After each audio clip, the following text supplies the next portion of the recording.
But I mean, as far as the assets go, there's a lot of this talk. It's a term in the sports and trading card world of manufactured scarcity. This is all just manufactured scarcity. And what's funny about that term is like it wasn't that everything. Doesn't Rolex have manufactured scarcity? Doesn't all of these like high end car companies have manufactured scarcity? What about art?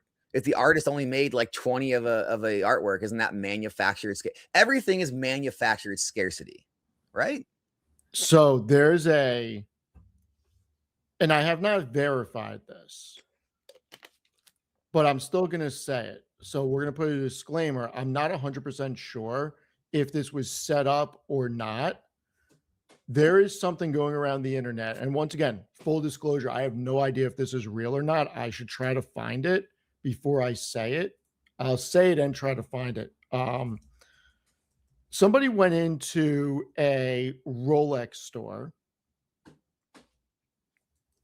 I think I know what you're going to say about on it. And yeah, there's a whole YouTube video about this. So I will show my screen right now. And look, I don't know if this is set up or not, but this person went in and you can watch the video. It is circulating 17 minutes long. We bypass Rolex waiting list with fake Johnny Depp. Yeah. So this person goes in and tries to get one of these super hard to get sport watches, the GMTs. I think they wanted the Batgirl, which is the black gray on the Jubilee. And they told them they didn't have any, that they could go on the waiting list. So they hire a fake Johnny Depp. And then they hire paparazzi to go with cameras. And the fake Johnny Depp goes into the Rolex store and they had it in the back. And he walked out with it. How crazy is that? The lengths that people will go, and the reason that people will go to those lengths, I believe that the price for it after tax is around, depending on what state you're in, 12,100. And on the secondary market, I haven't looked in a while, but I think it's going for 18, 19,000, maybe a little more.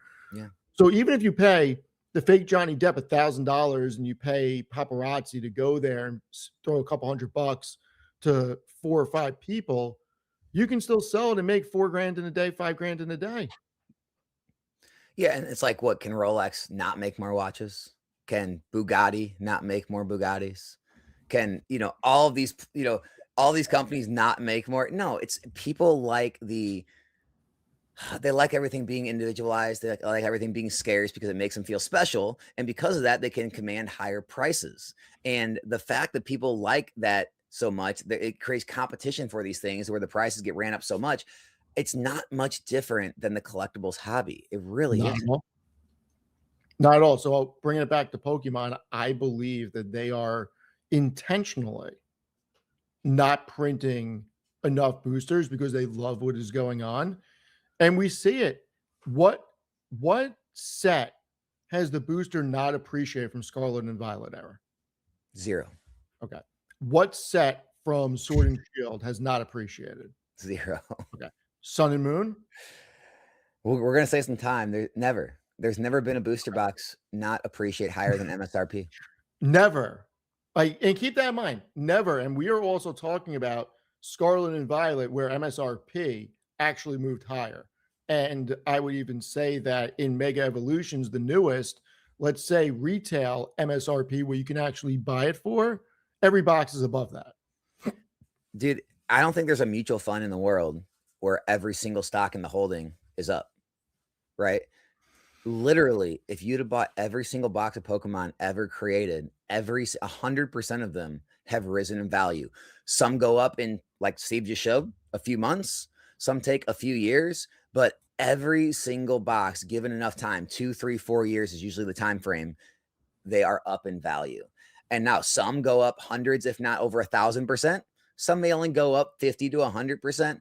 But overall, I mean, the portfolio of sealed product is just outperforming pretty much anything, unless, you pick a single stock, a single crypto, but it's outperforming any like index, right? Which is wild.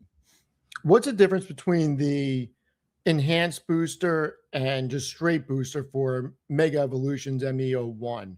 Is there's different market prices between the two? The enhanced have it, which is hilarious. The enhanced have a box topper, an actual stamped promo card inside the box, which depending on the set, it could be worth anything from $15 to $30, and then even more graded. And because those were more mass produced and the non-box topper versions were more scarce, the non-box topper one's actually worth more. And so they Crazy. both have 36 packs. The box topper version actually gives you a free promo card, which has value, and it's worth less in the market. So it just shows collectible markets are all based on scarcity, man. It's crazy. All based on scarcity. Now, if we go back to the set that people made fun of me about, Uh-oh, what is that? people may have made fun of me, not you, but people, they know who they are. They know who they are. Let's see. Should be good. Latest English sets. So many sets. Oh, this was a long time ago. They made fun of you for Evolving Skies. When I bought it, Oh, paid you bought it. $490 for the box. People were like, "What are you doing? Yep. Why are you buying that?" And I said, "This thing is going to run." And I should have bought more. They had 2 or 3 available. I only bought one of them. And I said, "Look, all the research that I've done, this set is going to be the one that breaks out of this era because look where it already is." And it broke out. I mean, it's trading at a very large premium to what I paid for it. And by the way, for more my audience, I know everyone new to Pokemon that's probably been here in the last 1, 2, 3 years. You're thinking this story is ridiculous. I promise you, going back to when Evolving Skies was in print, for an in print box at the time to be over $400, everyone in the world thought it was going to get a massive reprint. It was going to have massive price reductions. Steve's not wrong. It was an actual crazy thing to pay that much for a box that was still in print at the time. So I How know about this? it sounds crazy now to say people made fun of that. People actually thought that was a bad idea. How about this? Chilling Rain was called Chilling Pain at one point and didn't go to 75 or $80. Yes. Okay. Oh, 486. Yeah. I Yeah. mean, Yep. crazy.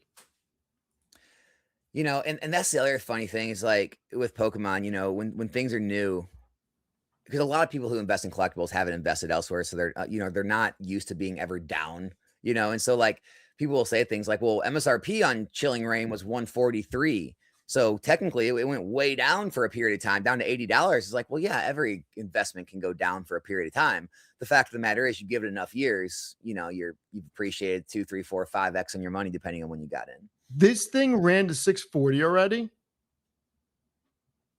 Yeah, of course. Oh my God. I Dude, remember this is I remember 2026, calling you. dude. I This is remember calling you and I was like, I feel like people may think 400's a crazy price for Destined Rivals, but I feel like we should just buy more because this thing is going to be the Evolving Skies of the Scarlet and Violet era. yeah. Like I just had that feeling and I'm kicking myself for not buying more.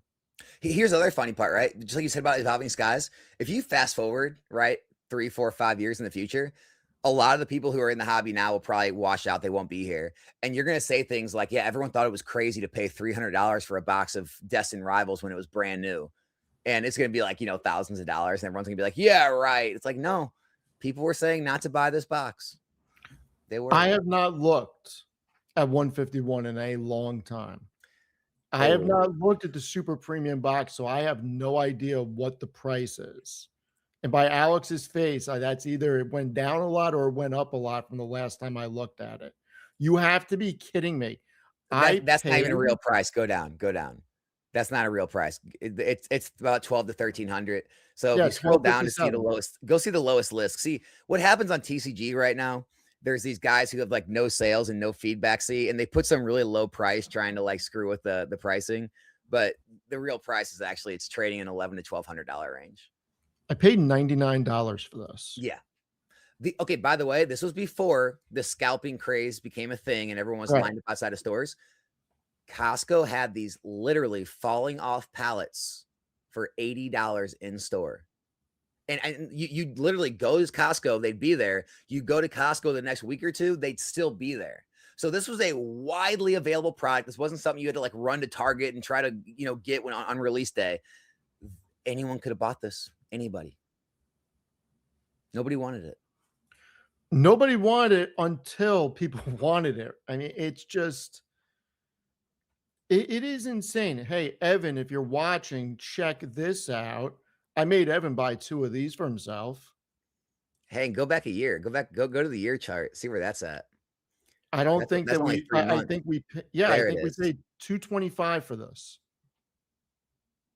Nice 100% gain. See what I'm saying? Like this is what I was trying to say at the beginning. It's just like everything right now is 100+% gain in collectibles. If you didn't make So 100%, you're doing something wrong.